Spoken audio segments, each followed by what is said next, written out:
Welcome to my channel. आज का जो टॉपिक है वो थर्मोडायनेमिक्स का नेक्स्ट टॉपिक है, प्रॉपर्टीज़ ऑफ सिस्टम। पिछले टॉपिक में हमने थर्मोडायनेमिक्स का बेसिक डिस्कस किया था, जिसमें हमने सिस्टम के बारे में समझाया था, बाउंड्रीज़ के बारे में बताया था।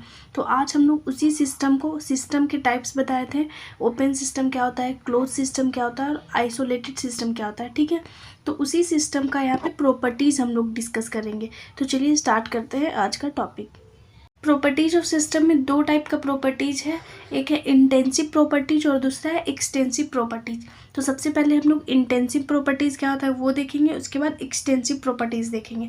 ठीक है, तो इंटेंसिव प्रॉपर्टीज बेसिकली वो प्रॉपर्टीज होता है जिसमें सिस्टम में जो मैटर प्रेजेंट है उसके मास पे डिपेंड ना होके उसके नेचर पे डिपेंड करता है कि उस मैटर का नेचर कैसा है। ठीक है, तो उसे ही हम लोग इंटेंसिव प्रॉपर्टीज कहेंगे। इंटेंसिव में बस यही ट्रिक याद रखना है कि इंटेंसिव में मैटर के नेचर पे डिपेंड होता है, ना कि उसके अमाउंट पे या मास पे। तो इसी चीज़ को सेंटेंस में यहाँ पे लिख दिया गया है, properties of matter that does not depend on the mass. ठीक है, मास पे डिपेंड नहीं होगा, mass of a matter, but only depend upon nature of matter.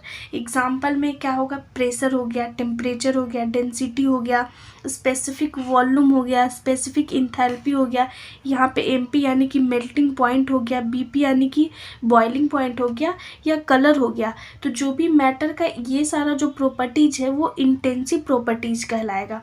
जैसे कि आप एक एग्जाम्पल लीजिए, अगर हम लोग कितना भी अमाउंट वाटर ले एक बीकर में, तो उस बीकर में जो पानी है उसका जो टेम्परेचर हुआ या प्रेशर हुआ अमाउंट पे डिपेंड नहीं करेगा, बल्कि उस पानी के नेचर पे डिपेंड करेगा कि उस पानी का टेम्परेचर कितना है, उस पानी का डेंसिटी क्या है, ना कि उसके मास पे डिपेंड करेगा कि हमने कितना पानी बीकर में लिया है। ठीक है, तो बहुत ही ईजी था। नेक्स्ट है इसका प्रॉपर्टीज जो है वो एक्सटेंसिव प्रॉपर्टीज है, तो वो डिस्कस करते हैं। तो एक्सटेंसिव प्रॉपर्टीज जो होता है वो जस्ट अपोजिट होता है इंटेंसिव प्रॉपर्टीज का। यानी एक्सटेंसिव प्रॉपर्टीज में क्या होगा, यहाँ पे मैटर के अमाउंट पे डिपेंड करेगा प्रॉपर्टीज और नेचर पे डिपेंड नहीं करेगा। तो उसी चीज़ को यहाँ पे सेंटेंस के फॉर्म में लिखा गया है, properties of matter that doesn't depend on the nature of a matter. ठीक है, बट ओनली डिपेंड अमाउंट और mass of a matter. Extensive properties में क्या हो जाएगा कि मैटर के अमाउंट पे डिपेंड करेगा, ना कि उसके नेचर पे।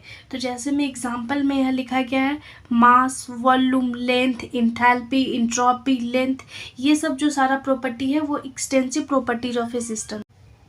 यहाँ पे नोट में लिखा गया है कि the ratio of any two extensive property of a system is an intensive properties. यानी कि आप इस तरीके से समझ सकते हैं कि जैसे एक्सटेंसिव प्रॉपर्टीज में हमारा मास और वॉल्यूम है। ठीक है, तो डेंसिटी इज इक्वल टू क्या होता है, मास अपॉन वॉल्यूम।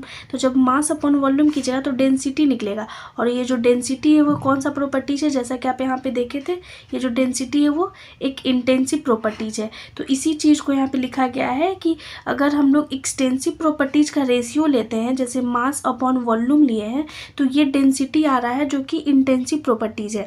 तो ऑलवेज एक्सटेंसिव प्रॉपर्टीज का रेशियो जो होता है वो इंटेंसिव प्रॉपर्टी एक होता है। ठीक है, तो ये बेसिकली बहुत ही छोटा सा टॉपिक था। अगर आप इसका स्क्रीनशॉट लेना चाहते हैं तो आप ले सकते हैं। नेक्स्ट टॉपिक में हम लोग डिस्कस करेंगे स्टेट फंक्शन और पाथ फंक्शन में डिफरेंस। उसके बाद हम लोग लॉ ऑफ थर्मोडायनेमिक्स डिस्कस करेंगे। ठीक है, तो आज का टॉपिक यहीं पे ख़त्म होता है। अगर आपको मेरा वीडियो अच्छा लगता है तो ज़्यादा से ज़्यादा लाइक कीजिए, शेयर कीजिए, सब्सक्राइब कीजिए। Thank you so much.